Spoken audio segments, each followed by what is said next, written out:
Sa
Ung Wilaheng awigna mastu promosidhem awigna mastu promosidhem silat mringwang jagat karana sirang tondo kawisisaning bisana sena sinambung nang ning blebes tumaksir stantun lambang Buddha sinandur tutur katulata tulata lat mreh abdeng marabdya wini sidang upama parameng niskara kanandya dudu wiying jaman purwa manggotu kabusananing gobita tangrungging melambang matumba-tumba parma panggunggung sang murwenggata sing gebyar dumadining wayang purwa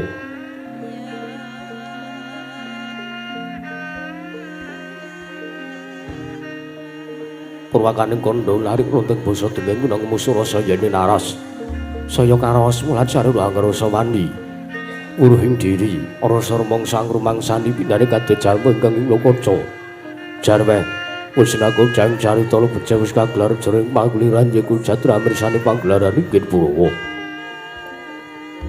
Surya Candra darum nyawang kartika wis kinurba udrateng kawasa sahari aratri anggitri pawana Purateking tung sinugilir kewanti temadati wetanganing dina sasi warsi windu kang sarta abad tetulan tangkar tumangkarti sinambuntu japating kerbya dadi wadeng kutu-kutu langatungga brono yang bronto dadi beranaan tanpa wicalan padang trawangan sinari sangbang renah ingkang arsumur bawani jagat mungging jagat wetan duk mungup-mungup mungging ngalengan mukir abang merenganga lamun kaek saya andilat-andilato bumi saya tangu sumurup sangbang arko katos sebelah kanan kiri ning abang esmu jenar kapur bawan sinari sangjembang basonto tanam dukaton ijo royo-royo manggu gunung kang biru moyo-moyo pucing gunung temlan gudalu kasih ing meraban sono lenggat lenggut nganti kaya gunung Makuta Mega tanpa tawis dangu soleng kamulodase dina warsa ngoyok buka karep tegal sawahe panglur sulur datanana pedhoti serambi sendonan sesindenan mikul garu lukune anggiring raja kayane sawanana pirembagan Samarawangi sanggang arka saya dangu saya inggil wis katon melok sinari jagat dunung ing papan lor kidul wetan kulon sinaring jagat kang sanyara Bayada Arbateja Arbakuwung parandir datan wonten ing kamadaning kekunging raja negari ing Astinapura ya negaring Ngastina ya negaring Liman Benawi ya negaring Gajahhoya ya sinebat negaring Kuru Janggala apanjare kula pambenganing kandha sangaraturing mangke krana negaring Astina dumadi saking pulo-pulo bebanjaran sinasapan toya Benawi tinampi ombeng samudra benang langut kang tanpa pagut pegating paninggal kapantuk uruting Cakrawala wane-wane cakring pewisik sawane kineping jurang corong kinepung gosirung gendar sesing peksi lawet yang sarang burung wonten ugi pasisir antar sasana jembar kebenganing pasir gelari garis pinggir tanem doang rembuyung royo-royo karang gidri royo-royon kelapa bumi subur pasetan mawur sadengati nandur tangkar tumangkar kawriyan dadi gunung-gunung bebanjengan hangrangsang langit lenggak-lenggok lampahe toya kang mijil saking sendang-sendang awening tirtane ilene kang pinara para praine kang tinampi wadhuk direndung-bendung kirana hangileni sawah yang pategalaning Narakesma mokal pangling tetani bebasan datanana bumi sacengkenging selo sada dinandra kang para kapipandu bandari sanggar pasabinan yajaruk misarek kang pinanggo pratiwi pategalan kumpul jeneng ngrubuyu godhongane ambe kowe nganti kaya manglung witane polo kependhem polo kesimar polo gumantung sadotan kuciwa cinawi tukulan kang mawe kesarasaning diri ingon raja kaya dewen sansaya ngrembug lamun siang aglaring mangunan lamun wanci surup sore samya bali mring kandhange sowang-sowang tatarana carane kandhang anggun anjing palang labet tebi saking tindak Durjana Sudi samya sayog seka kanthi akluring nusa bangsa tuwin negari ing Astina kono ngimbangi gunung agung ruksana lestari tumurun trah tumrap sada dadi huruk-hurukaning lingkungan langkung-langkung lamun dadi naliti sampun samya samet ing sesanggeman Sepentep saking tindak sansaya sinan saya Wradawidwananing mumat sinamatan daya dinayat. Sawiji papan jating jejiban kang miju temah mawujud manunggaling cipta rasa karsa ambabar karya. Kenging ngrasakaken negari Ngastina nalika sumulagya mancik mring jaman kencana. Panjang punjung pasir pawukura jinawi Gembah Aripah Kartotata Turta Raharja. Dasarnya negara kang gedhe bore padhang jagate dhuwur kuku setor tata kuncarane. Turta kasisering Mancapraja lah sinenta wau. Ing ngasta pusareng adil bangsa negari ing Ngastina menangiro den ucapno dasa namane Sang Natadasa arane 10 nama wis mestani.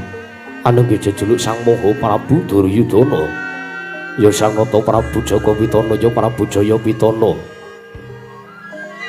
ya Sang Kurawendra ya Sang Gendari Suta ya Dastarastratmaja ya Sang Tripamangsah ya wenangan jejuluk Sang Prabu Gandarya.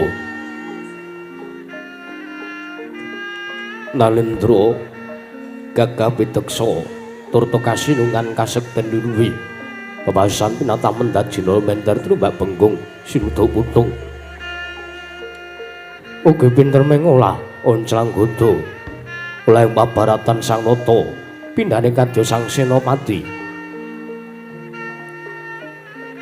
Sang Nata arsa gandeng madaring Damparsana siniwaka sanjaya para kawula tasih nayaka yang nggawa banyak dalang arta walika sawong galing Mas Kaju kang sarwaratna datan mantra-mantra Sang Nata Prabu Duryudana gawe madaring Damparsana sipating Bathara Yayah Sang Hyang Bathara Kuwira dewaning kasugiyaning Jawanta binayang bayang sang yaning para Hapsara Hapsari kawis tinggal pepandir sagung kang samya semewa pindhane samudra pindhet daratan yatatan kantun wiswanipun Sang Hyang Warung tetungguling praja negari ing Ngastina lasinta ing kemareng caket dene mangarsa muhung marangka nata dalem negari Ngastina nenggih Sang Nindya mantri pangrasa muka pidaleming plasa jenar nenggih Sang Rekanapati Harya Sengkuni ya Harya Suman ya Raden Dirgantalpati. Prandini Sang Prabu Duryudana mangke animbalan dhateng Wiswanira kadang Pandhawa nenggih satring jadi pati panenggahing Pandhawa ya satring tunggal pawenang kasih Sang Raden Ayu Werkudara ya Raden Bimasena ya Kusuma Yuda ya Kusuma Diloka ya Sang Wayunindya ya Sang Gandawastratmaja. Datan kantun ugi katon wiswanipun panengah Pandhu satring Madukara Sang Raden Arjuna ya Raden Janaka Prandini manggarsa ngrawakon dhateng pratanira nujung negari Ngastina nenggih Sang Tapa Begawan Durna Prandini mangke Sang Prabu Baladewa nalendring Mandura katimbalan Wiswanira ndadosaken kagarsaning penggalih mulat sanjaring para kawula ingkang samya ngangsek Wiswanira para pepepet pipit para sasat atau pandenggul tatan pasula lan bersikat ing para sebeng jaya mlutek gendera rontek umbul-umbul kekiterangan danu dahe mondeng mangsa labuh payung megar mendhi jamur barat ing mangsa rendeng tumbareng ngrangap sating arep mangsa katiga Prandini tunggal tidem sinembat dari pasewakan negari Ngastina nadan guntal panunggung basalu tatal mampah dadosaken kumbang lebih cilik Manduka Sang Prabu Duryudana ngedereng kababaring lisan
Adi Sutomo Gusti Sang Kasongan Surya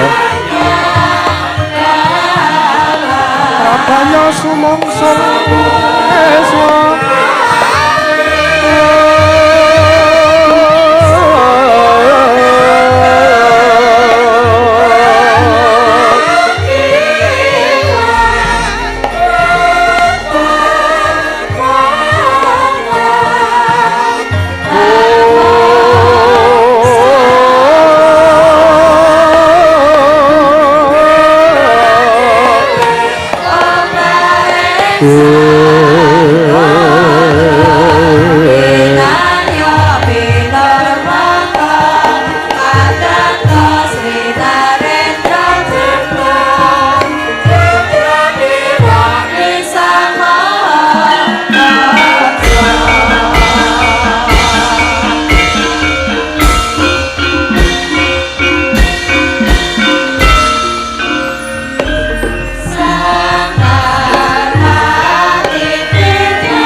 Suritinon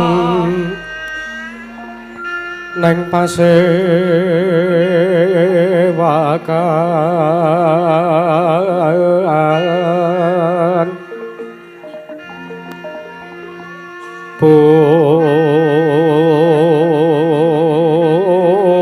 busana maneka warna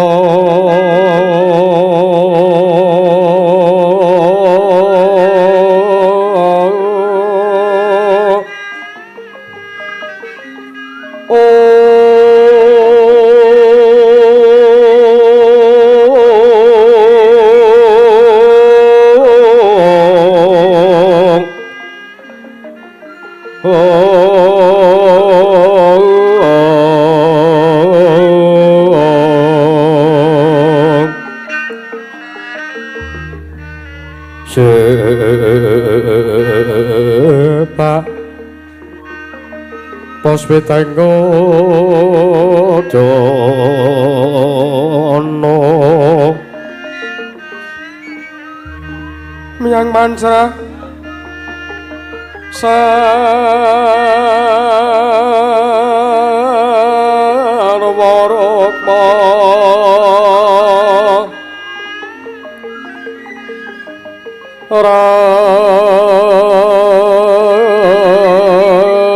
ranggeng maneh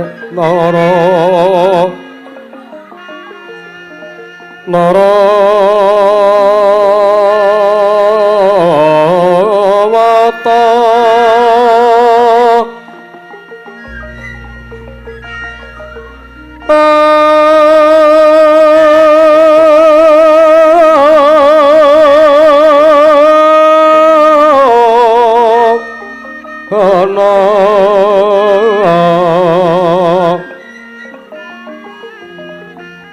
Obro Prabanyo kang sumirat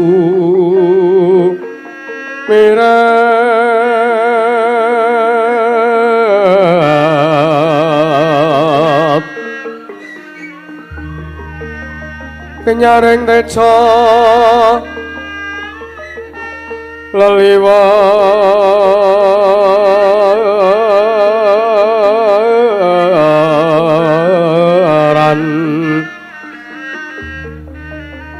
ler kilat sisiring tadet sisiring tadet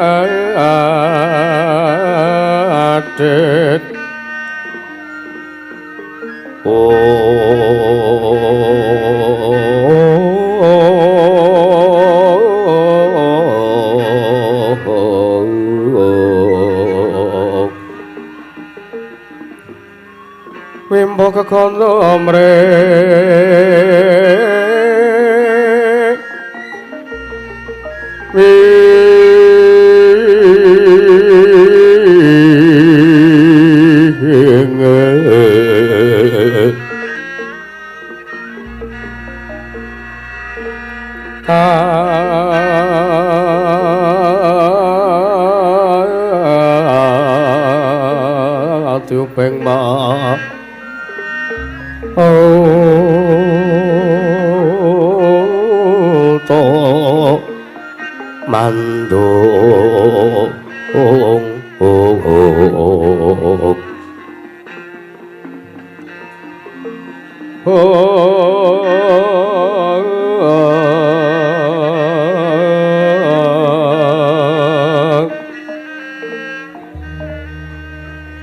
saparan mangambar kungas ngebeke jero pasewakan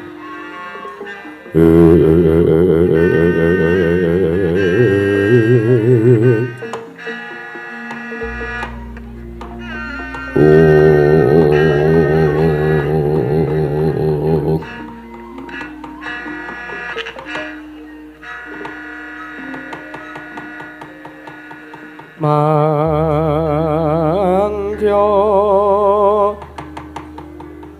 darajating praja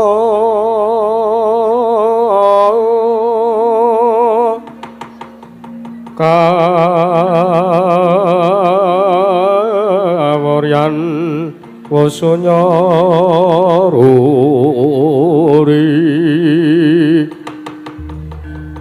ora pangrehing ukara karana tan papalupe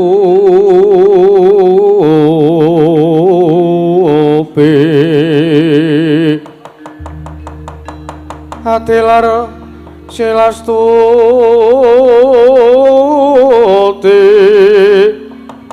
sucana sarajana kelu kalulon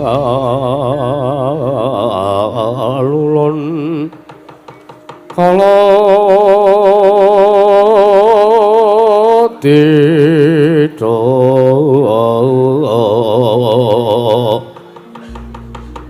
tidom tandhaning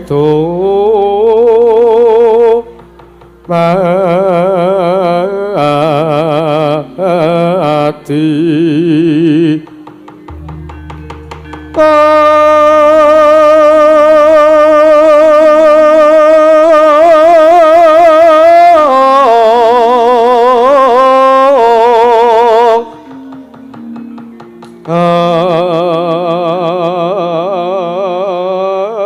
anda yang ngarat di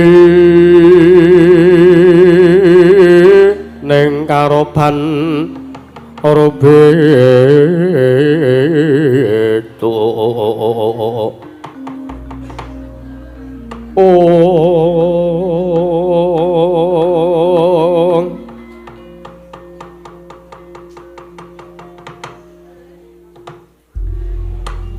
Wangsuk mono mangadiri ruwi ana sasmintaning sejagat pasane kubono nur wangge paman pate Arya Sengguni paman pating Ploso Jenar ayo dadake kaget pekenira si paman pate Arya Sengguni wontene wakenira isen biji wenten ngajengan manira paman pate Arya Sengguni paman pate Arya Suman kawula ana ninggih kir dewaji sesembahan kula pengayoman kula wonten ing Madyapada prapting delahan Gusti kula anak Prabu Jaka Pitana ya anak Prabu Duryudana sekawit padukami jedhateng piswanipun ingkang paman ing kepatihan nggir ing jawi sanget damel kwatosing manah pindharon salomba pinanjering alun-alun kumiti acara paras nanging sareng wonten ngarsa paduka manah kula tebih saking raos kemarasan nggih dewaji sembahan kula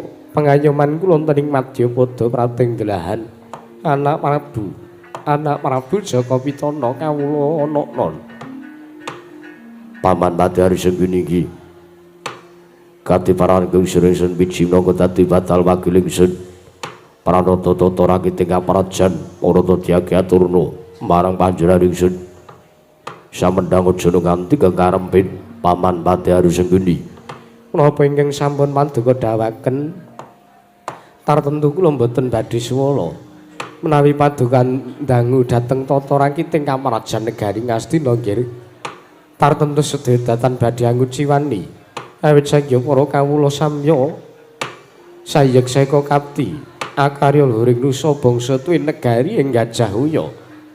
Mandhapipun dumateng para abdi prajuritan Sangya Parasata Kurawa ingkang boten kendhat ngenya tansah gegladhen olah kridane kaprang. Sawanci-wanci praja Paduka katempuh marang muka tartamtu boten badhe anggepok kunca Paduka anak Prabu. Ingkang pamaning kepatihan remuk kasawarna putung sumangga kabandhem nonggir kawula ana ninggi. Paman Hari sungguh ninggi. Tuwa damel bumbung sartane damel marmanahipun ingkang putra Ngastina. Awit jangkep kang dadaturira paman. Boten liwat pakaran ingkang utama tindakna selawase urip paman Pati Hari Sengguni. Menapa ingkang sampun Paduka dawuh badhe suwala. Namung kula ngaturaken sembah sungkem. Pangabekti kula kunjuk sandhaping pepada Paduka anak Prabu Jaka Pitana, anak Prabu Duryudana. Paman Hari kula tampi kendelo sami-sami, mboten langkung kaprayogana lenggah singandika Paman Hari. Menapa ingkang sampun Paduka dawuhaken lenggah kula kados dene kirang sampun boten kirang sekeca nggih, anak Prabu kawula ana ninggi. Nun mangke pupuh nebat. Pupuh nemban Dewa Buddha. Nggih sampun sekeca lenggah wonten datulih praja negari Ngastina kula aturi langgeng marayogaken pilenggahipun pupuh nemban Dewa Buddha. Pupuh nemban ngawu langit. Newang Agung muga ngayomi marang paraja negara Ngastina sak isine ya nggih. Anak Prabu Jaka Pitana iya. Anak Prabu Duryudana ora liwat nggonmu merayogake kelawan sowan sartane lenggahipun bapa ing awu-awu langit ya pun bapa Dewa Buddha ora liwat mus prayoga banget anarimaku nggih ora liwat aku ngaturke salam taklima katur bapa nebar iki samangke damel bumbung sartanipun damel marem tiasing ingkang putra Ngastina pun Duryudana. Pupu nemban iya marata diake satatakna sangganing para wadyabala sartane para kawuling kang padha gantung seba pun bapa mung kari nderek nggih anak Prabu Jaka Pitana. Nun mangke pupu nemban Durna. Pupu nemban Sokalima. Pupu nemban Kumbayana. Akhiripun Paduka kula piji rawuh lenggah wonten ing datulih praja negari Ngastina.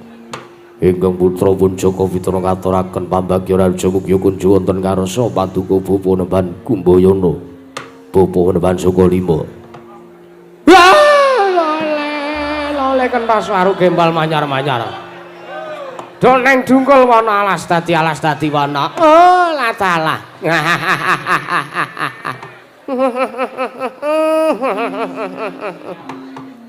Iki ger. Anak Prabu Duryudana kasinggihan. Samangke amiji dhateng wiswanipun ingkang bapa ing Sokalima. Ingkang bapa pun Kumbayana sowan kula nampi pambagya raja saking Paduka anak Prabu Duryudana. Sowan kula tebih saking rubeda caket marang kawidadan lan sowan kula Rahayu Widata nering sambikala nggih. Anak Prabu mboten langkung kepareng kula ngaturaken puja pangastawanipun ingkang bapa mugya kunjuk wonten ngarsa Paduka anak Prabu Duryudana, anak Prabu Jaka Pitana. Pupu nemban Kumbayana iki sampun kula tampi damel bumbung dasingsun mboten langkung prayogakna anggen jengandika Paduka bapa nemban Durna lenggah. Iki. Kados sampun mboten kirang prayoga pisanipun ingkang bapa ing Sokalima nggih. Kula nak-nan. Apa dene Dimas Werkudara kandhangipun Kakang sawise wis sawetara wektu sumandha pesangga ing praja negara Ngastina Werkudara prayogakna lungguhmu Bratasena kandhangipun Kakang. Wah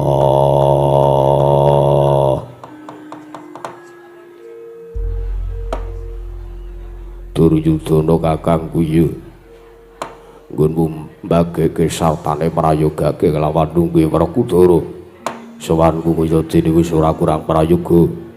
Gunku ngadem ngersani Duryudana kakangku. Werkudara ya. Ya mbok sadurunge aku ngaturke basaku katura. Werkudara ya siya diatur bekti ngersanipun kakang ora pangestunipun kakang Betampanana. Tak gegem dadiake jimat. Dayani marakuripe Werkudara. Apa dene Dimas Arjuna padha kanthi Prayogana lungguh siadi nggon wus mesanggrah ning Brajanegara Ngastina. Arjuna kula wonten maring adhawuh paduka Kanjeng Koko Prabu Jaka Pitana amiji dhateng wiswanipun ingkang rayipun Arjuna. Lenggah kula sampun boten kirang prayogi Koko Prabu. Nur wanggih. Nur wanggih. Koko Prabu. Koko Prabu Baladewa. Koko Prabu Mandura. Samanggaken kula miji dhateng rawuh paduka Kanjeng Koko Prabu Baladewa. Kenya sampun rawuh ten datule Brajanegari Ngastina.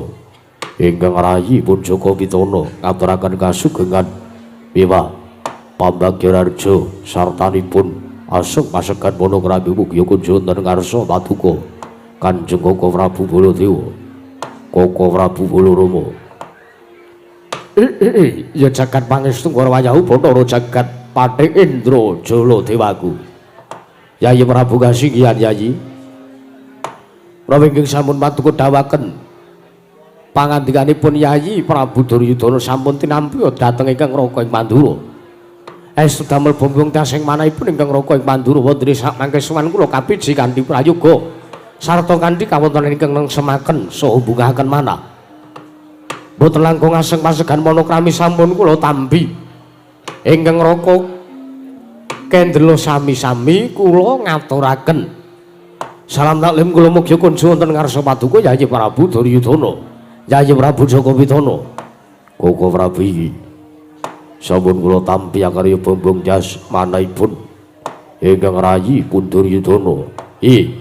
Boten langkung kaprayogan lenggah paduka Kanjeng Koko Prabu Baladewa. Yayi Prabu sampun kados boten kirang prayogi wiswanipun ingkang Raka ing Mandura. Yayi Prabu Jaka Pitana. Nuwun sewu anak Prabu. Anak Prabu Baladewa. Ngenipun rawuh wonten Brajanegari Ngastina ingkang Paman Sukalima ngaturaken kasugengan. Babadra pamujinipun iki. Antuk pamujining pamanku mbaya ning Sukalima saha pangestu ning dewa. Sowan kula tebih saking Rubeda caket mring karahayon. Bapak-bapak, kula ngaturaken puja pangastawa. Inggih. Kendel sami-sami nggih pun prayogaken lenggahipun. Sampun boten kirang prayogi pisan kula, bapak-bapak. Baladewa kakangku. Bule kakangku Werkudara katurake basaku katura. Kadangipun Kakang Dimas Werkudara ya.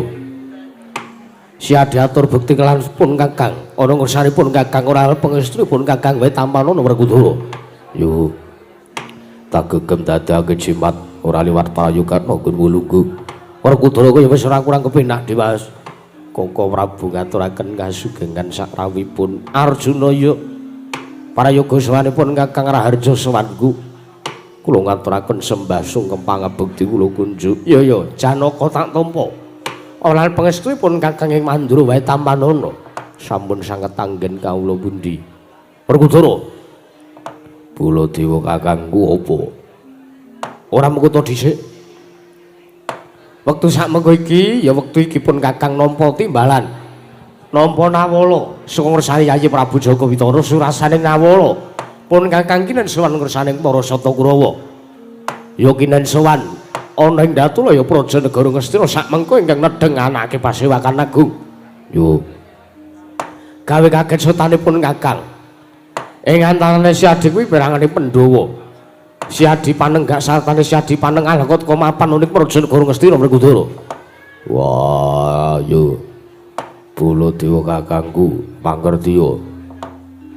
Anane Werkudara sartane Arjuna sowan ana ngersane Duryudana kakangku mergo aku uga nampa. Ya kuwi nawala ingkang surasane padha kaya ingkang wis mbok ngendikake. Babagan wigatine apa aku ora bisa matur ngersane Baladewa kakangku. Jernatane kuwi dudu wenange Werkudara. Warakudara eneng kene jejere mung daya. Kamu ingkang dadi nalindur ning Prajanegara Ngastina, ya mung Jaka Pitana kakangku. Wah, mula babagan wigatene apa tajaluk tanjena ana kersaning Duryudana kakangku Baladewa. Ya. Ngono Warakudara. Ya wis. Meneh ngaten Yayi, nuwun sewu. Sewu lepat aturipun ingkang Araka ing Pandura kula diagem wangaksami. Kagiyatsane manahipun ingkang Raka ing Mandura teka kula nampi timbalan paduka Yayi Prabu Jaka Pitana. Tumili sak mangke gandeng sampun satata sartanipun sampun prayogi sowan kula.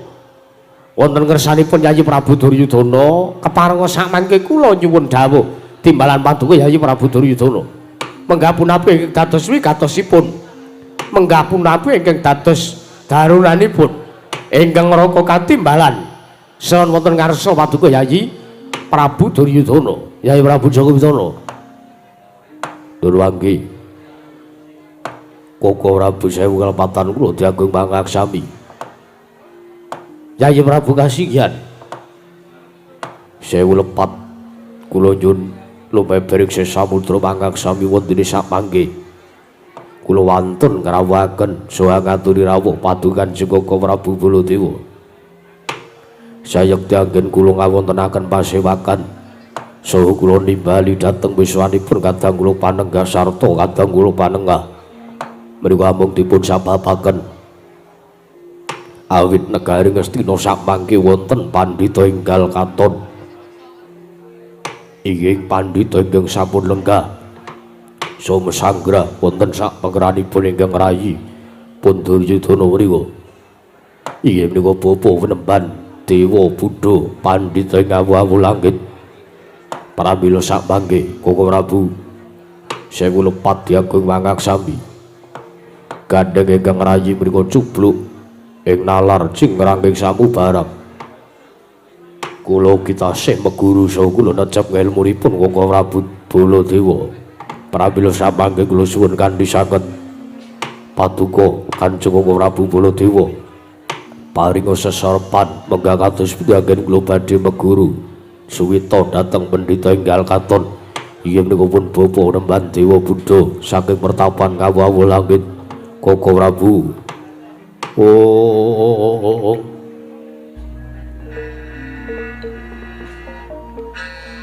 Leng-leng ramyan ingkang driya leri nyawang candra kata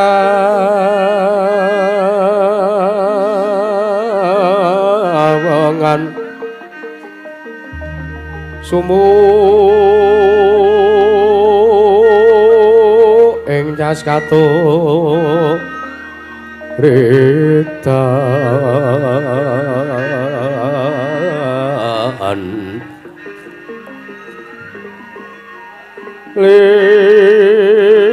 limot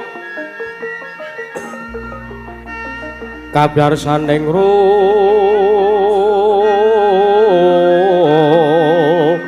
rojit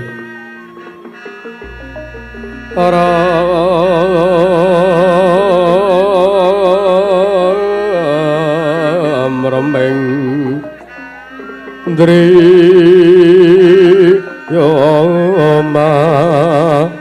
namung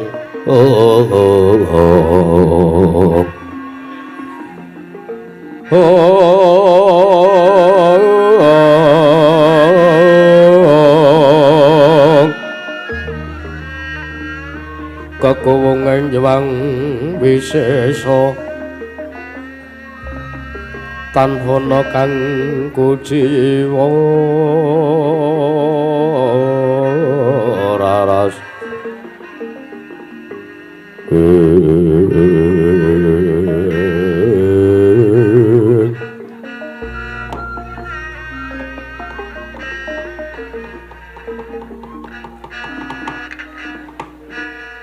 wah latala ya jagat pangestu wayahu Bathara jagat. Nuwun sewu Yayi Prabu. Sepisan ingkang Raka ing Mandura midhanget sabda tapa paduka Yayi Prabu Jaka Pitana paring dawuh. bilih wonten pandhita anyar katon ingkang samangke sampun sumandha lan mesanggra wonten praja negari Ngastina. Yayi. Yayi. Yayi Prabu. Ingkang sepisan ingkang raka ing Mandura. Nderek mangayu bagya sartanipun ingkang raka. Nderek bingah. Teka samangke Yayi Prabu Duryudana nampi paswitan so nampi rawuhipun pandhita enggal katon inggih menika pun begawan sinten Bapa Penemban Dewa Buddha.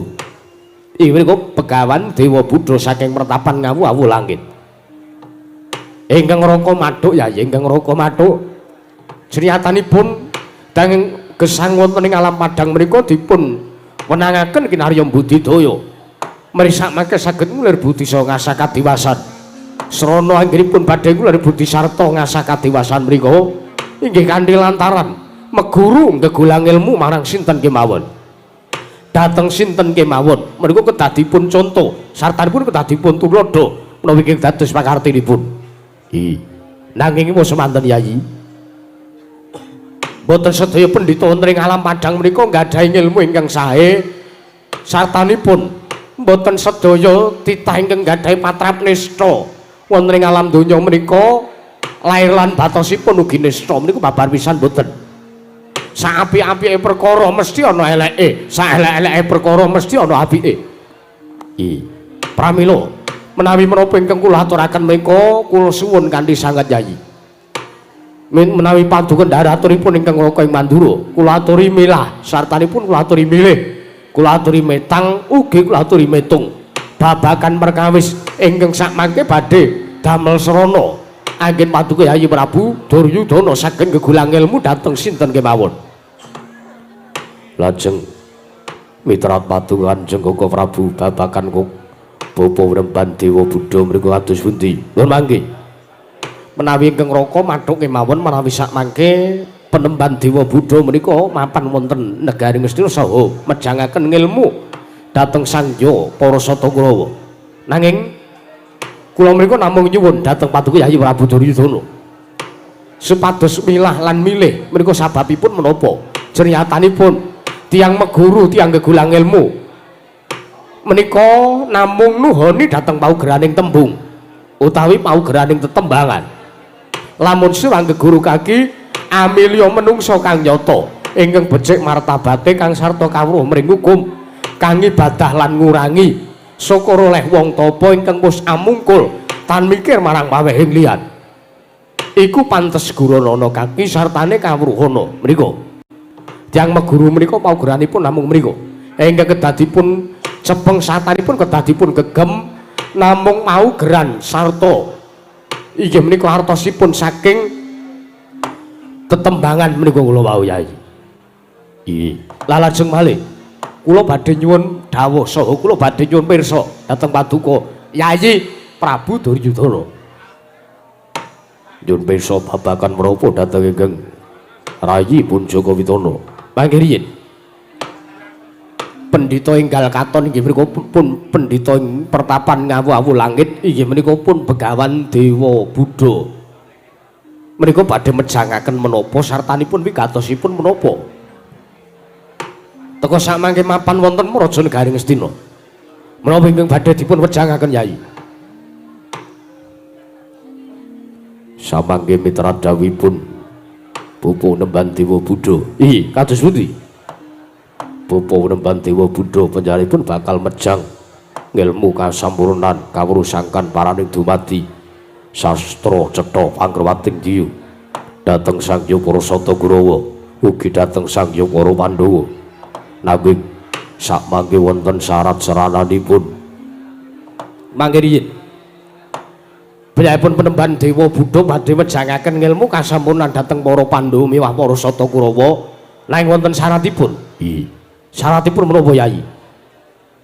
Sarananipun inggih mriku Bapa Penemban Dewa Buddha kersa sartanipun badhe sembulur nggihipun wejangaken ngilmu kasampurnan menawi kelampah murungaken perang ageng Bratayuda sartanipun wontenipun Pandhawa inggih menika Werkudara kaliyan Arjuna dipun timbali sowan mriki.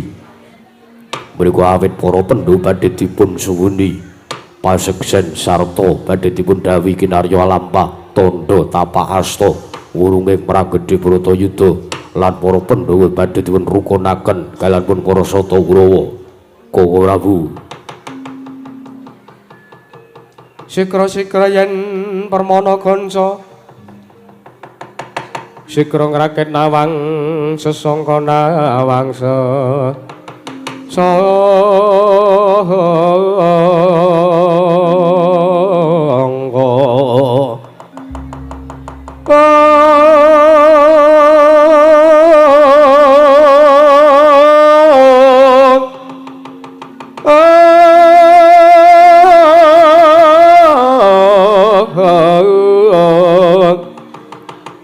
Nalin rombak marwa sing sang katriku mulung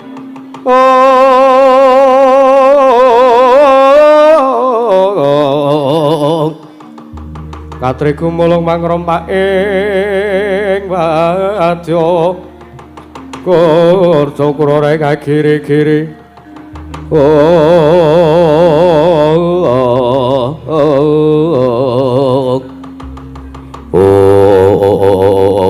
malah ta ya jagat pangestu ora upana ora jagat Yayi Nun Sewu. Koko Prabu kados pundi?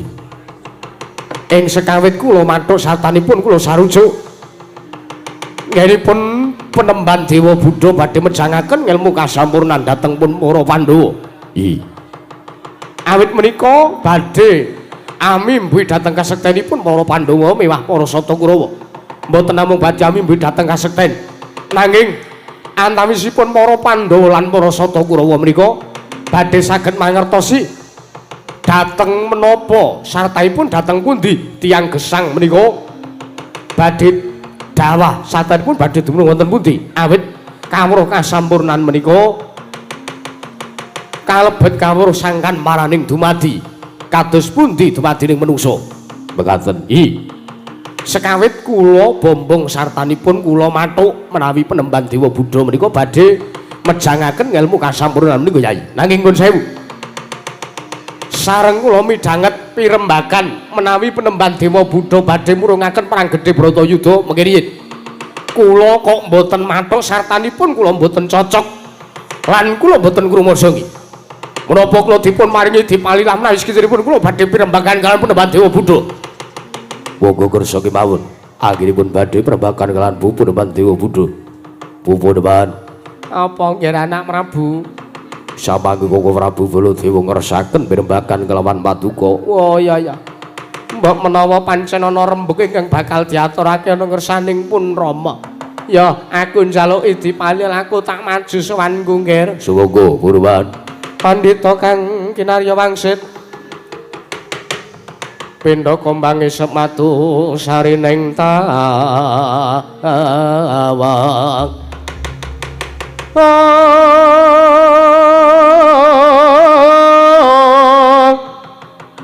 Susu angin ngendingane yang kalian kangkong baksi miper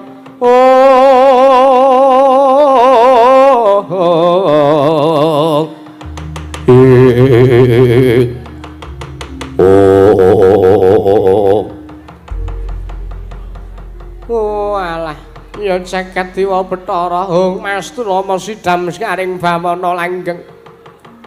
Ora mengko dhisik sinuwun apa pancen sira ingkang aran Prabu Baladewa ingkang kepengin sapi rembugan kelawan aku ya kelawan Begawan Dewa Buddha. Wah, ladalah. Ya jagat pangestu ora upana jagat. Wah. Layak to layak. Karang Pendhita Sumunar tejane mula Yayi Prabu kegut gandrung marang ilmu ingkang bakal diwejangake. Yo, penemban. Nek kowe nanjeke kelawan aku, ya aku iki Prabu Baladewa, ora ana liya. Iki Nalendra Pandura Prabu Baladewa. Lho, mengko sikik sinuwun. Piye? Ning atase aku ndangu kelawan kowe menehi wangsulan marang Begawan Dewa Buddha. Mongko kowe tanpa nggunakake tata krama, kowe tanpa nggunakake subasita karo wong tuwa ora basa. Apa kaya ngono kuwi cak-cakaning Nalendra Mandura? Lho, Kosik piye? Kowe aja ngawur. Kowe aja waton bisa ngucap kowe berban. Anane Baladewa ora tata krama sartane anane Baladewa ora basa karo kowe kuwi, merga kowe kuwi uga ora basa. Kowe uga ninggal marang Subasita. Nggon mundangu lawan Baladewa. Merga patrap sartane paugeran wong urip ning tanah Jawa kuwi mung nuhoni marang ya kuwi tetembungan. Nek kowe pengin diajeni kowe ngajenono, nek kowe pengin dibasani kowe basanono marang sak pepadane. Nanging Subasitamu ing kaya mangkono mau ndadekake Baladewa ora sudi yen aku kudu ngajeni karo kowe. Merga kowe ora ngajeni marang Baladewa. Oh, ngono. Yo, aja kaget. Sartane kowe aja duwe rasa sing kepiye-kepiye. Aja duweni pandakma, sartane aja duweni pitakon. Kena ngopo Baladewa ora basa karo kowe? Merga kowe ya ora basa karo Baladewa. Oh, ya wis. Yo, arep ngejak opo tak ladeni kowe? Lho kok anane aku maju ki merga aku midhanget apa kang dadi timbalanmu. Yo. Ana dawuh pengendika apa sinuwun? Aku arep takon karo kowe, Bro. Penemban Dewa Budha. Prabu Baladewa kepiye? Wis iki ing antarane kowe sawane Raja Negara Ngastina kuwi kowe arep mejangake ilmu kasampurnan marang para Pandhawa lan Kurawa. Iya, pancen nyata kuwi. Kowe ingkang dadi pengangkas sartane gegayuhane Begawan Dewa Budha. Nggonku mapan ana ngersani anak Prabu Jaka Pitana iki sayekti sepisan aku arep ngrukunke para Pandhawa sartane aku arep mejangake ilmu kang sampurnan. Apik panjang kamu apik. Gegayuhanmu prayoga. Ternyatane pancen wis mataun-taun Pandhawa lan Kurawa kuwi ora bisa rukun. Baladewa ingkang arina lawan mengimung tansah ngajab sartane mung arep-arep nyadong bisa apa Pandhawa lan Kurawa bisa rukun. Kowe saguh ngrukunke. Iya. Nanging miturut ngendikane aja Prabu Duryudana nggon arep ngrukunke sartane nggonmu arep mejangake ilmu kasampurnan. Kawrusangan maraning dumadung saring para Pandhawa ndadak nganggo lantaran, ndadak nganggo syarat. Ya kuwi kudu murungake Perang Gedhe Bratayuda. Ya ora. Begawan Dewa Budha. Ya pancen nyata, merga ngene sinuwun.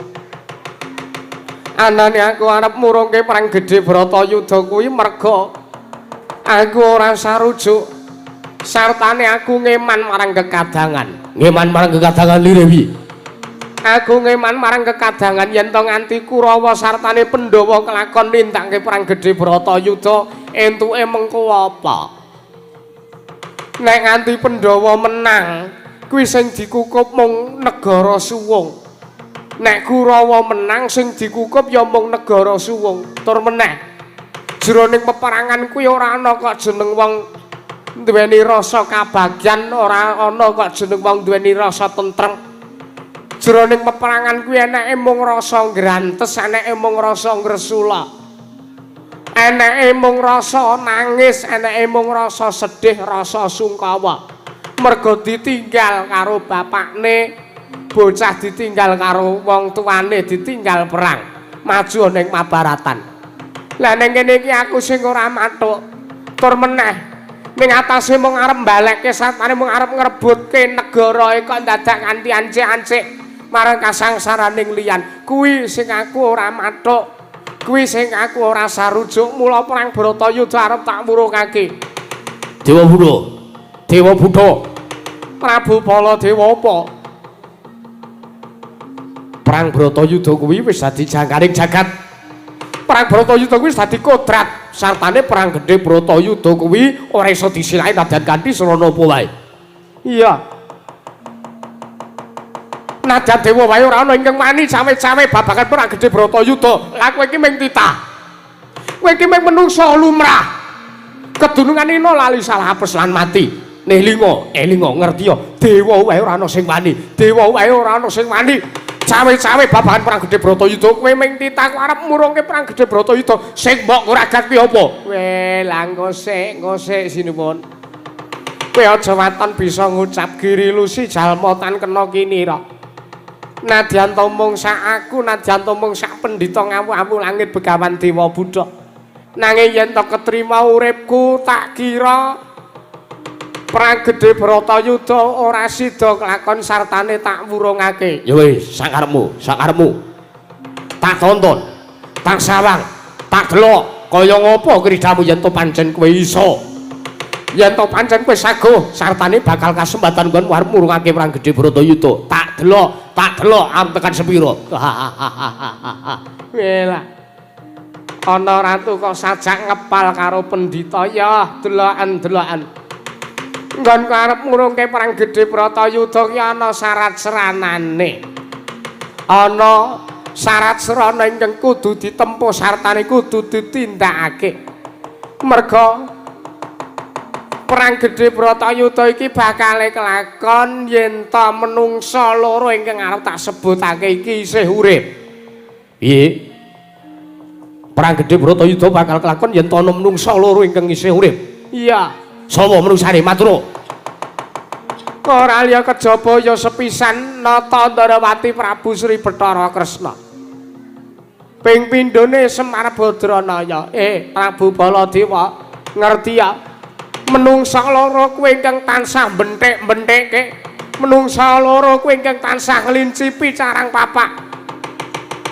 Ngedu Pandhawa lan Kurawa supayane aja nganti rukun. Mula pengangkahku nggon arep murungake Perang Gedhe Bratayuda iki syarat serane kudu tak tempuh. Ya kuwi kudu bisa nyirnake marang Prabu Kresna, sartane kudu bisa nyirnake marang Semar Badranaya Prabu Baladewa.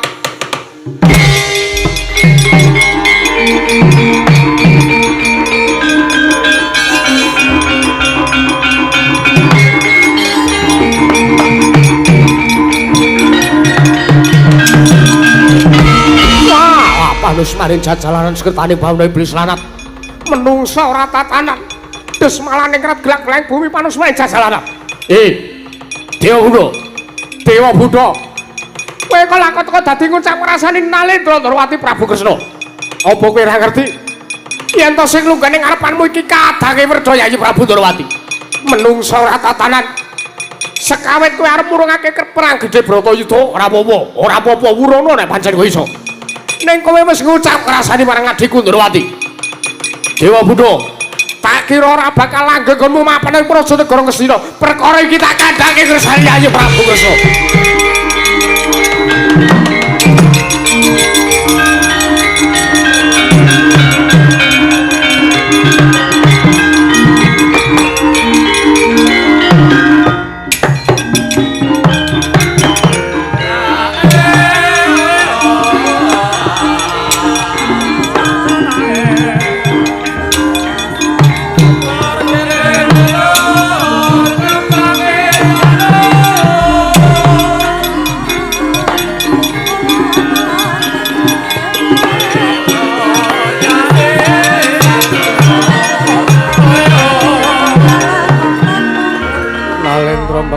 Sing sang katrigu mulung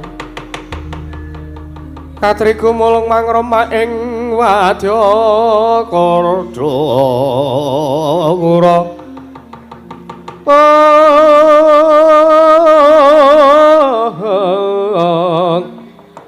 Kardagura rek kiri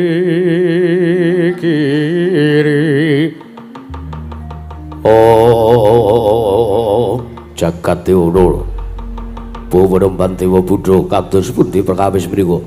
Kados pundi apa?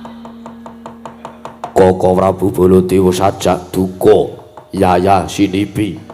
Nesu mbak ya ben dasare Nalendra darah tinggi kok.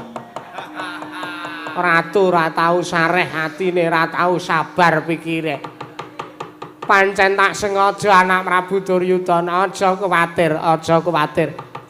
Pancen pengangkahku nggonku bakal nyirnake Ratu Ndarawati kuwi supayane aku ingkang sepisan bisa gawe murinane Prabu Baladewa. Jagat Dewa Nur. Lajeng perkawis salajengipun kados pundi? Wis ditonton wae. Alon-alon mengko. Mengko ingkang keduga bisa mateni sartane saguh mateni marang sepisan Kresna ping pindho Semar ora liya kejaba ya mung Pandhawa. Gunane apa Werkudara karo Janaka mapan ning kene yen to dheweke ora saguh mateni marang Prabu Kresna sartane Semar. Wah. Dewa Buddha bapakku. Werkudara piye? Aku saguh mateni Kresna yen to pancen Kresna landang keluputan. Nanging keluputane Kresna apa lah kok kowe dawuh karo aku kon mateni Kresna karo Semar. Sik ta. Kowe kok takon wong loro lupute apa ki kowe iki ora ngerti apik lan bener. Ora ngerti bener lan luput apa ora ngerti apik lan elek. Lire piye kowe ngendika ngono? Coba gagasen. Wong loro kuwi sing tansah ngojok-ojoki sartane wong loro kuwi sing tansah gawe perkara supayane Pandhawa lan Kurawa kelakon nggone nglakoni perang gedhe Bratayuda. Mangka perang kuwi isine ming kawengisan. Perang kuwi ora ana kok sing jeneng wong guyu lakak-lakak ora ana. Enenge ming tetangisan. Enenge mung wong ting jlerit ora karu-karuan. Coba gagasen, coba bayangno. Apa kira-kira pakartine Kresna karo pakartine Semar? Sing tansah ngojo-ojoki lan tansah ndombengi marang Pandhawa lan Kurawa supayane kelakon nggone nindakake perang Bratayuda sing benthik-benthike Pandhawa karo Kurawa. Apa kira-kira ngono kuwi dudu lupute Kresna? Jlamprong wi menawi miturut kula kok Koko Prabu Kresna menika lepat. Lupute punapa? Lah menika wau ingkang dipun ngendikaken dening Bapa Nemban Dewa Buddha Koko Prabu lan Kakang Semar menika benthik-benthike Pandhawa lan Kurawa supados kelampah nggihipun badhe nindaken perang Bratayuda. Nggih napa mboten? Wah, edan. Ya wis. Yen ngono aku saguh mateni Kresna lungguh sing prayoga. Mengko bubaring pasewakan aku tak budal ning Durwati lan kula badhe bidal dhateng Karang Kadempel mejahi dhateng Kakang Semar. Lah ngono apik kok dadak do semaya senengane ora sigra-sigra bala kang tumingal. Pangajamba kang samya tali. Oh. Lerah dadet wileteng kata Danyanggung mangun sang nidi minjang sang adil adinyo Kadali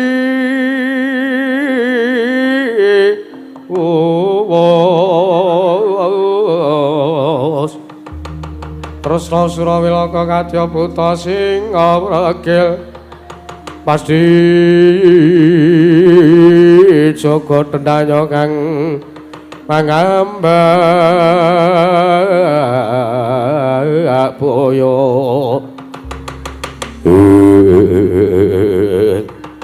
tidemadaning pasewakan negaring Astina nalika semanten njegegreg kadya tugu Sinangkarta nenggenata ngastra Sang Prabu Duryudana. Awit midhanget pangandikanipun mandhata ngawu-awu langit nenggih Sang Tapa Begawan Dewa Buddha. Kedadak kapirang ing Sang Ya para kawula tasih sami ala bilih wonten titah slantah ingkang sowan. Minggah wonten ing Datulya Praja Negaring Astina mancat Pancaniti. Lah sinten ingkang sowan? Nenggih Sang Kilurah Petruk kantong bolongan majaning Sang Luar Semar Badrana miwah Sang Kilurah Bagong ingkang mantun minggah madring Datulya mancat Pancaniti. Repepeh ya soto metarangan gawe kaget kang samya mulat mangrombaing para kawula kancana daya yak njaluk dalan Budaya budaya ing ati urip putra putra sajroning asmara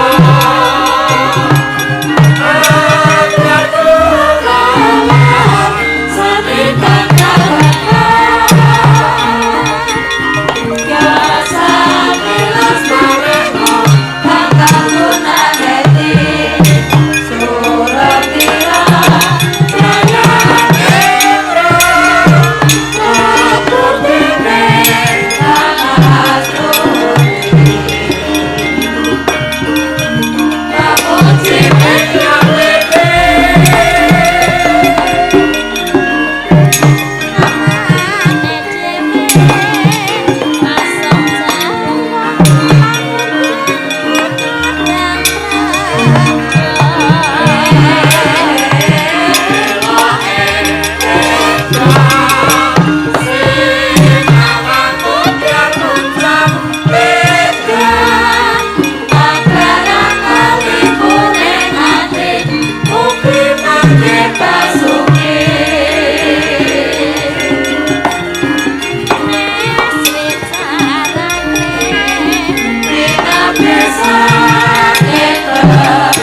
arom arom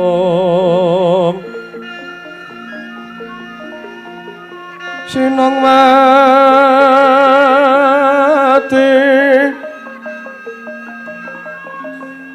mati jagat kinari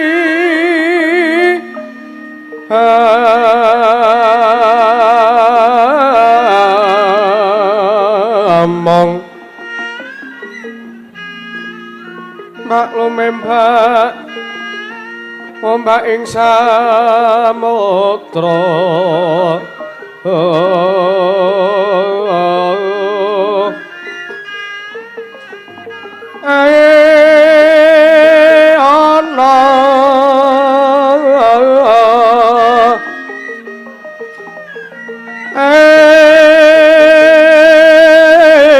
ana bale lumut amra kanggang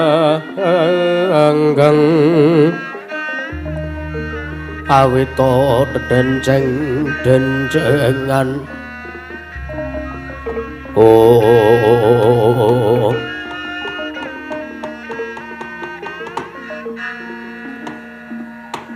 ya jagat pangestunggara Paman Daryo kula wonten timbalan nggih kados pundi perkawis menika anggen kula badhe gagapi nuwun sewu liripun kados pundi paduka paring dawuh mekaten sapangripun Koko Prabu Baladewa menika kula nampi biswanipun Ponokawan Petruk kaliyan Bagong lah nembe kemawon bapakne dirasani nggih lah kok menika anake mara ting jruntrul lah kok teka kutuk marani sunduk nggih Gong ngopo iki ngopo apane awake dhewe lagi teka urung didangu urung dibagekke kok Patih Sengkuni omong nek awake dhewe kaya kutuk marani sunduk ora apa-apa Truk mbok menawa kowe wujud ancaman piye saka Sengkuni mbok menawa mau saurung awake dhewe teka ngrasani arep mateni awake dhewe wis ngono wae Kurawa ki tiada hari tanpa niat arep mateni awake dhewe wo heeh wis gak kowe matur ngenteni didangu gak kowe matur ngersane sinuwun Prabu Duryudana oh iya nanging mangga kemawon dipun dangu kemawon mbok menawi nggadahi wigatos nggih. Paman Daryo kula aturi renggeng sekeca. Inggih sampun boten kirang prayogi. Itra kantong bolong. Sawise aso kang dadi napas asat kang dadi riwi. Padha kanthi raja selamat sawartu Itra kantong bolong. Nona amit masang kaliman tabit rubina iki lho dumawaing tampa real pangestu ning sun wae tampa nono. None nggih sampun sanget anggen kawula pundi mugi dadosna jimat paripe ndayanana ing kasantosan. Prayogatna Bagong sampun boten kirang prayogi. Petruk padha kanthi raharja sak sowanmu Petruk. Oh nggih Patih Sengkuni nggih bekti kula kunjuk Patih. Iya. Tak tampa ora lewat pangestuku Tamanana Bagong padha kanthi slamet sowanmu antuk berkah dongane Sengkuni lho kok ora ngabekti ora subasita karo aku ki patih lho Bagong patih ki rak ning negara Ngastina patih ki rak kanggone kawula negara Ngastina kanggone Nayaka praja negara Ngastina sing derajate sak ngisormu ning nek kowe ora ning negara Ngastina derajatmu kuwi mung padha karo aku. Mongko kowe kedayowan wong sak njaban rangkah negara Ngastina. Aku dudu kawula Ngastina, aku dudu kawulamu, aku dudu Nayaka sing sak ngisormu. Mula kang saka kuwi aku ora sudi nek aku mbok dawuhi aku takon basa, takon ngabekti karo kowe aku mah. Dasare cangkemmu ki elek. Ilah. Urung apa-apa kok Sengkuni wis dicangkem-cangkemke. Engko sik aku tak takon nek kowe ora rumangsa cangkemmu elek aku tak takon karo kowe. Ki arep takon apa Bagong? Kowe mau muni ngerti aku karo Petruk sawaning Datulya Prajanegara Ngastina ki kowe mau muni kutuk marani Sundha. Ki werdine apa? Hah? Ora ana werdi apa-apa ya mung aku mbangane ora omong ngono Kakang. Ah, aja ngapusi kowe. Aku ngerti. Kowe malam sura iki arep bakar-bakar kutuk to kowe. Tak nek kowe arep ngejak aku terus kowe omong nek ora ana werdine apa-apa. Wah. Gong, kowe iki radong. Apa? Kutuk marani Sundha ki kaya dene iwak kecemplung wuwu lho, Gong. Ah iya, ngerti aku, gek arep dibakar ngono ta iwake. Ora. Kaya dene mungsuh ingkang mlebu ning kandhanging mungsuh. Ngono lho. Oh alah, werdine elek to, Truk? Elek. Ora kok arep madang, ora kok bakar-bakar lek-lekan ki ora. Mbok menawa ya wis ni ora apa-apa. Nek kira-kira kowe arep ngejak aku karo Petruk ora apa-apa. Aku iki sugih aku. Dasare bar entuk ijol kaca mobil pecah iki apa? Terima mobilnya tak buang, dite tak nggo bakar-bakar wis gampang wis kok ora usah dipikir perkarane. Iya. Wah kok ngleleng. Slamet atiku. Prayogakna Bagong. Kaya wis ora kurang kepenakne. Oh, Petruk padha kanthi raja sowanmu Petruk. Pamujinipun Penemban Durna wilujeng sowan kula Penemban bekti kula katur. Iya. Tak tampa ora pangestuku tampan ana Petruk. Nggih sampun sanget anggen kula pundi. Bagong padha kanthi slamet sowanmu Bagong. Wah, Penemban Durna nggih Penemban. Kepareng wiji dhateng piswanipun ingkang abdi pun Pak Pangeran Bagong. Sowan kula mboten manggalangan setunggal punapa bekti kula katur Penemban. Ya. Pangestuku tampan ana apa ana kawan? Pangestuku tampan ana. Nggih. Sampun sanget anggen kawula pundi. Wah. Petruk padha kanthi slamet sowanmu. Lho. Ndara Werkudara nggih Ndara. Wilujeng sowan kula bekti kula katur. Yo, tak tampa pangestuku tampan ana. Nggih. Bagong padha kanthi prayoga sowanmu. Ndara Werkudara. Yo, Sampeyan ki salah alamat. salah alamat wi. Umume Werkudara ki enenge ning jejer Ngamarta, iki jejer Ngastina sampeyan kok melu. Ana wigati kudu tak aturake ngersaning Duryudana kakangku. Oh, nggih. Bicara dong awake dhewe sowan mrene iki wigatine arep marani kuwi kok ora. Wis menengo wae kowe, Gong. Aku kok nek meneng dikira wayang mati. Ya wis. Tur nek aku meneng kok ndak ora mbok bagahi jatah rokok. Wong kowe mau ora ngempit 6 bungkus to, Truk. Iya. Sing siji wis tak oncalke Semar kae mau. Karo mangkat rene wis tak oncalke Semar. Iya. Petruk padha kanthi slamet. Wilujeng Ndara Janaka, bekti kula katur. Iya, pangestuku tampan ana. Bagong padha slamet. Nggih.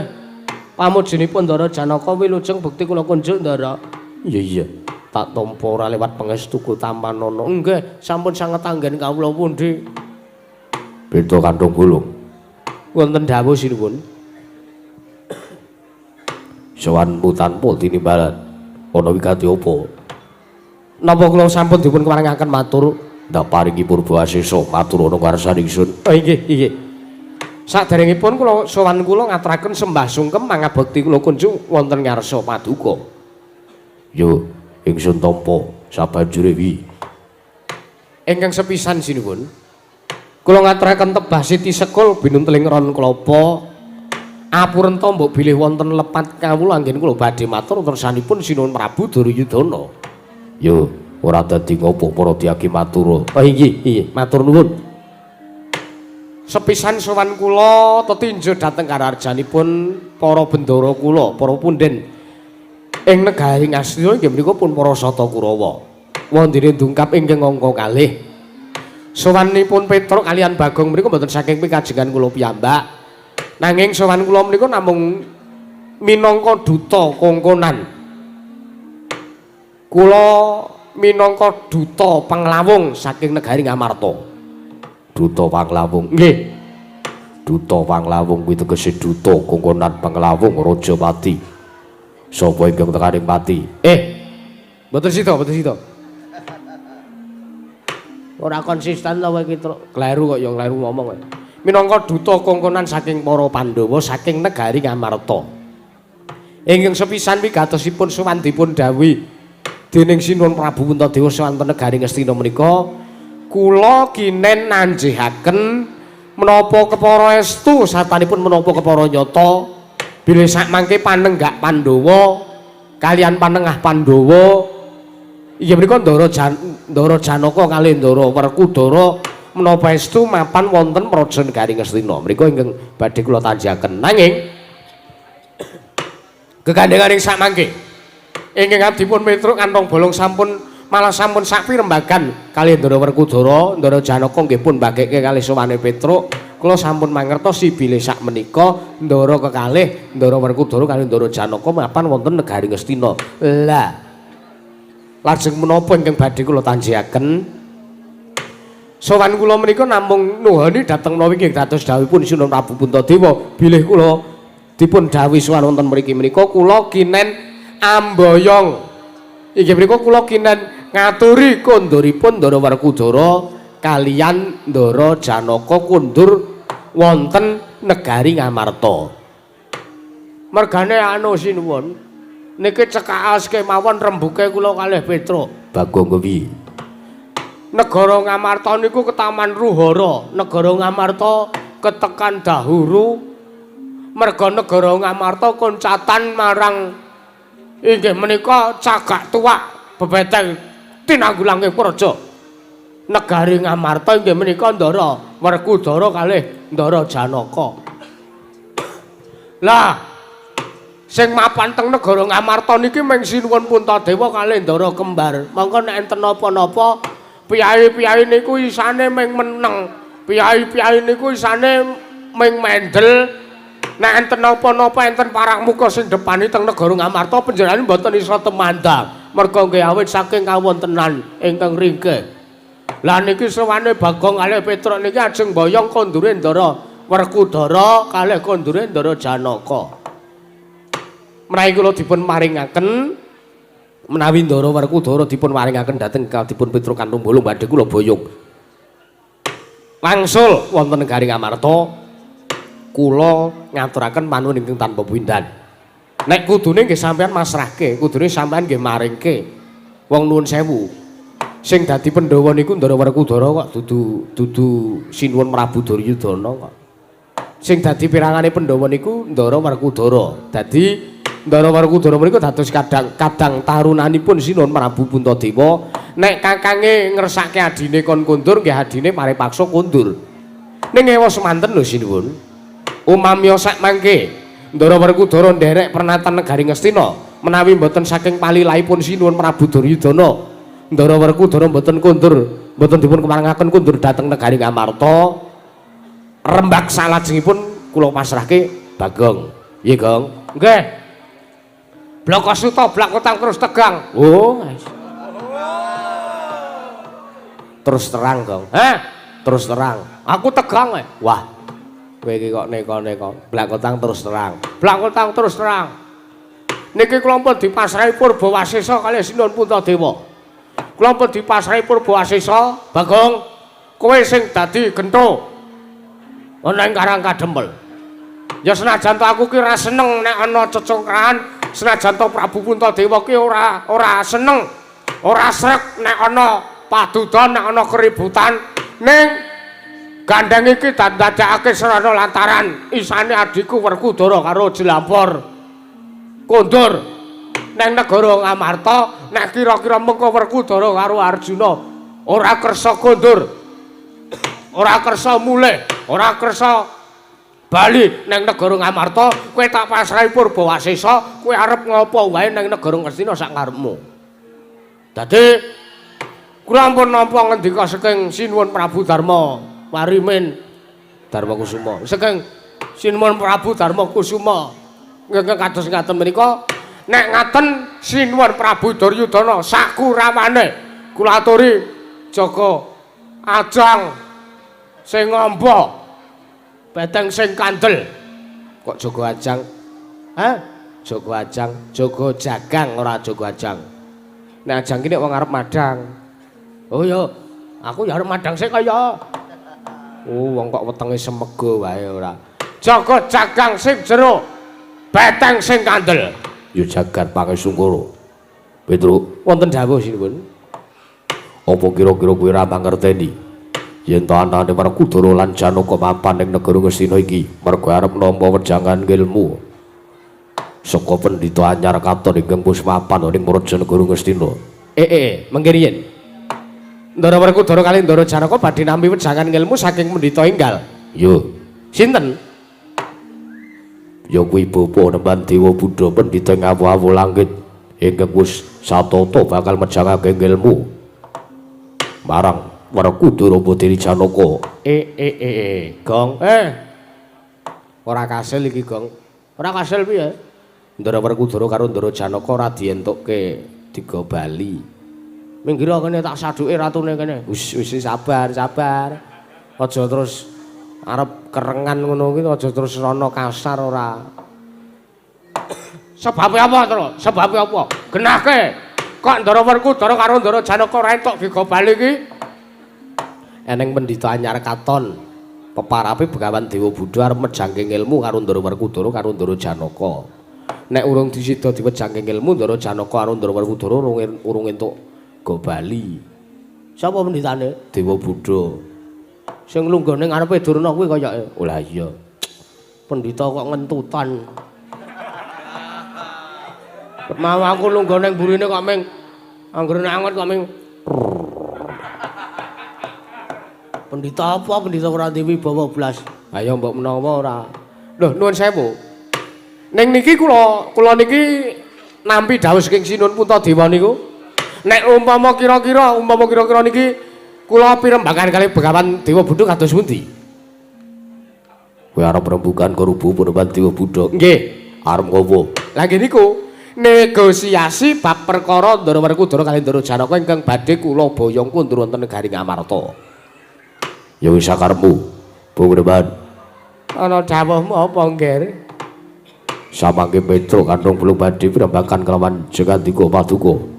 Akhiripun badhe boyong wangsul inggih uga Werkudara kaliyan Arjuna. Lah dalah minggir aku sing ngrembuki, Ngger. Oh. Juangkang hangro sesumbar mawa lindhu bumi gonceng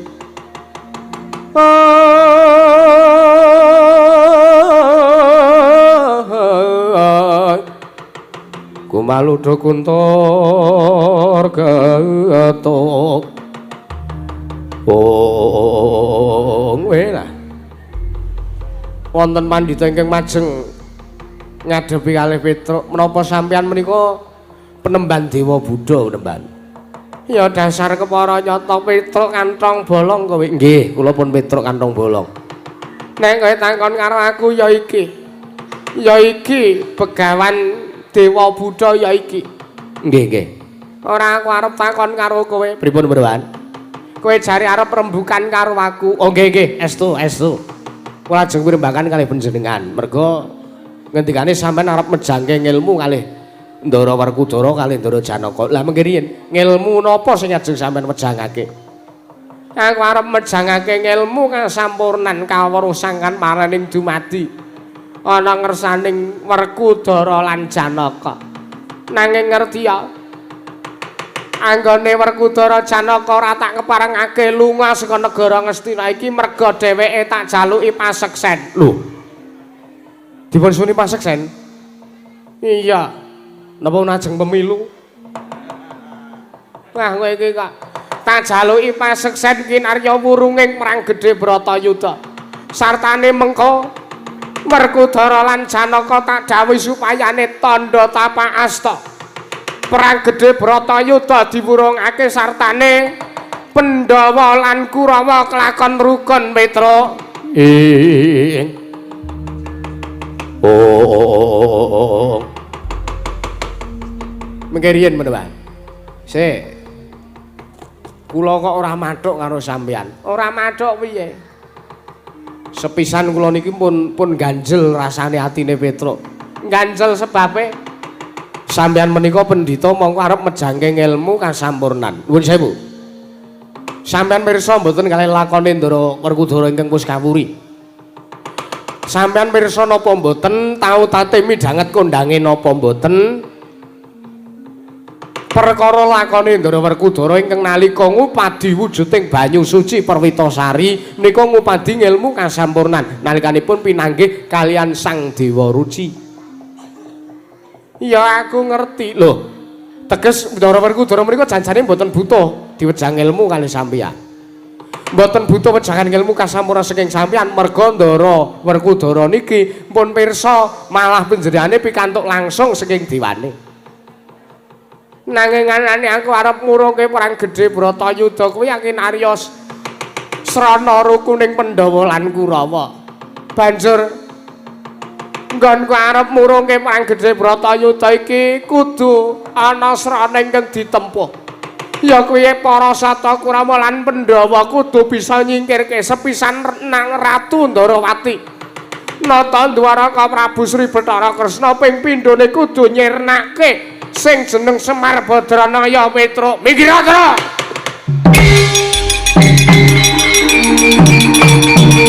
Nggih.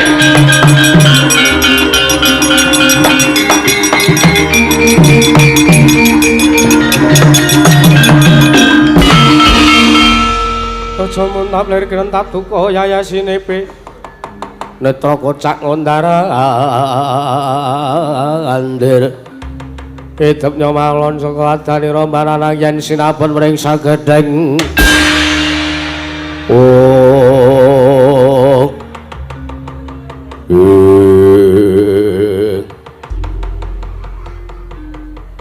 Mareng aku omong yen to anggonku arep nempuh srana mateni Kresna karo Semar. Iki kok ana menungsa praupane kaya babi nyeruduk kowe kuwi. Rumangsane apa parat? Strayali binentang laut. Hantu laut kowe. Ora engko sik kowe sapa? Kowe iki sapa? Ana menungsa kok wujudane kaya kowe. Isa wae, Mbah. Hah, kok sik? Sadurunge nek kowe takon karo aku iki anake Semar. Iki anake Semar. Kok sik, Mbah? Aku krungu rembugmu kowe kandha nek kowe arep mateni karo Semar kok marai runtik atine Bagong. Hah? Lupute Semar apa? Klerune Semar apa kok Semar arep pateni? Semar ki ora sata pateni. Semar ki wis tuwa. Engko modar dhewe. Kowe iki padha wae ora jare arep mbelani bapak. Mbelani kok. Rumangsane apa? Sinuwun Kresna ki lupute apa? Hah? Sinuwun Kresna ki kenal karo kowe ora, bapak ki tepung karo kowe ya ora. Kowe iki dudu sapa-sapane Sinuwun Kresna, kowe dudu sapa-sapane bapak. Ora lah kowe iki arep ngopo? Arep nesu. Aku wis mecicil ngene iki wis nesu aku. Lho mangsane apa? Strayali binatang kowe. Pendhita ora, pendhita kok mulang sarak kowe. Pendhita kuwi kudune ngene ya, Mbah. Pendhita ki ngajarke kerukunan.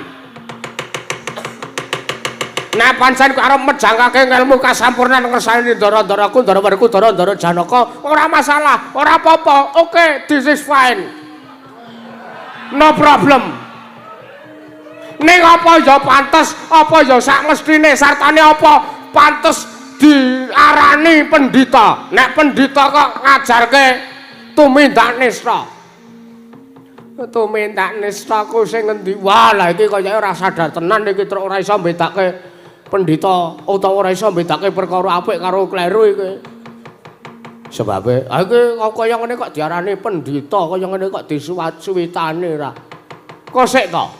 Apa ana jamak lumrahe wong arep ngejangake ilmu kudu mateni karo wong liya. Lho, ngene ya Bagong. Wong arep nggayuh kanugrahan kuwi kudu ana korban ingkang ditempuh. Kok sik?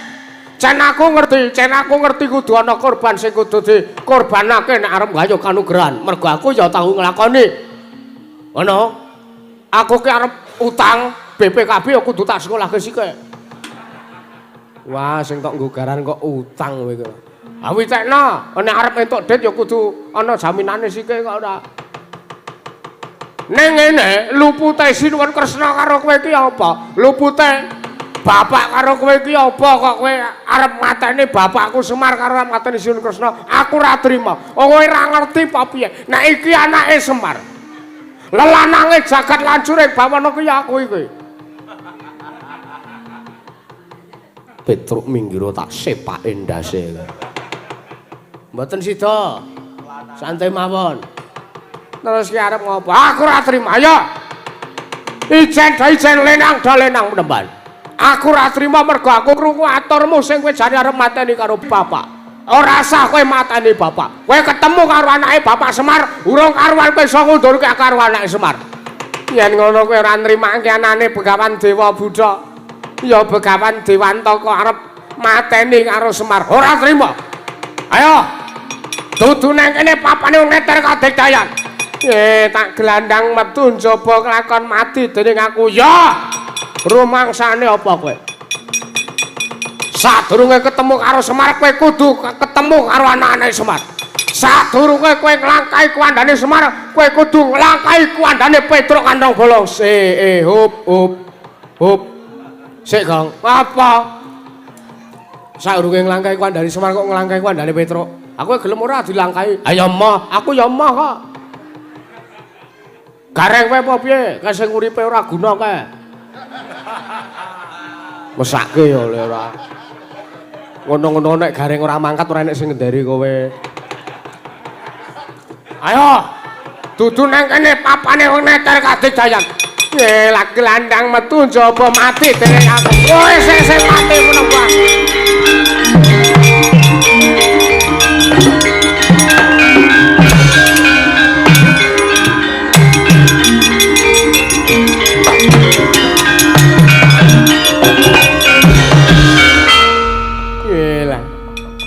Ana sing ditantang wis metu ning jaba kana kok. Bagong kok bali mlebu ki. Pendhitamu pendhita lamur kok. Wong minus mriki didadekke pendhita dadekke nujung disuwitane. Ora ngerti yo, pendhitamu ora ngerti pendhitamu lamur kok. Wong aku mlayu dheke nututi mlayu, aku mung mubung cagak sit, aku mung ngono. Untung aku ki mantan pemain Fast Furious ya, Truk. Dadi aku pinter ngedrift. Edan brungsa ora tatanan.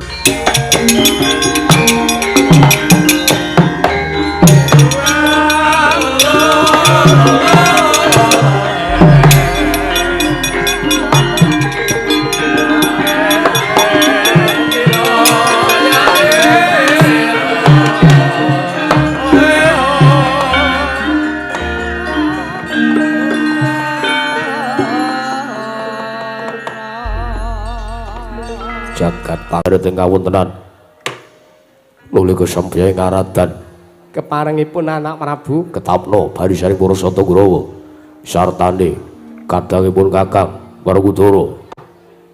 Duryudana kakangku apa Arjuna wonten dawuh nadyanto kae abdimu nadyanto kae baturmu nadyanto kae pamongmu tak jaluk undurna merga kowe wis duweni prasapa satane prasetya nggonmu bakal suwita ngersaning sang penemban Dewa Buddha.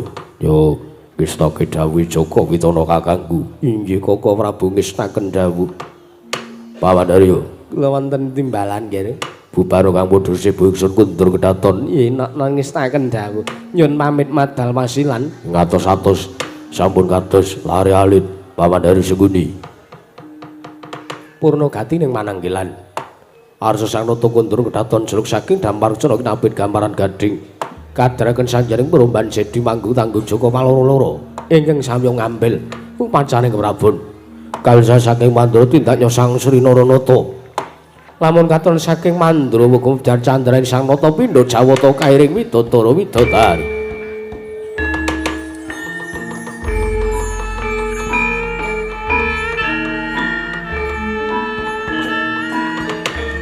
Om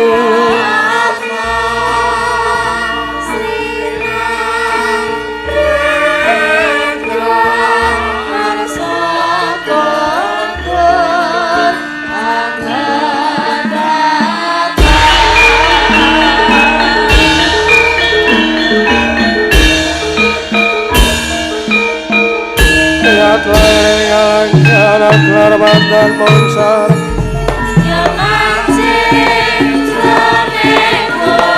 Kinol lele kekolai Kinol lele kekolai